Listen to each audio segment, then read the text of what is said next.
असं म्हटलं होतं की सरसकट सर्व महिलांना हप्ते मिळणार. असं म्हटलं नव्हतं की रेशन कार्डवर अमुक महिला पाहिजे की तमुक महिला पाहिजे. पण आता हे सगळे नवीन नवीन नियम आणत चाललेले आहे आणि ह्या नियमामध्ये खूप साऱ्या महिला वगळल्या गेलेल्या आहे.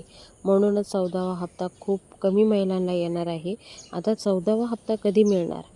तर आतापर्यंत 4-5 महिने झाले तुम्हाला हप्ता मिळत आहे. महिना संपल्यानंतर फर्स्ट वीक किंवा सेकंड वीकमध्ये तुम्हाला हप्ता मिळत आहे. आतासुद्धा तुम्हाला ह्याच प्रक्रियेने तुम्हाला हप्ता मिळेल. लवकर हप्ता मिळेल अशी अपेक्षा तुम्ही ठेवू नका. आणि लाडक्या बहिणींनो, अगर एकदा तुम्हाला हप्ते नाही आले तर एकदा तुम्ही तुमचे KYC बघून घ्या. आधार सेंडिंगमध्ये जाऊन कोणती बँक दाखवित आहे त्या बँकेत जाऊन एकदा चौकशी करा. 14वा हप्ता नाही आला तर अपडेट वगैरे नाही आली काही तर तुम्ही हे प्रक्रिया करू शकता. पण अगर नाहीच आला तर त्यापुढे आपण काहीच करू शकत नाही, कारण आता सरकारने खूप सारे नियम आणलेले आहे. आणि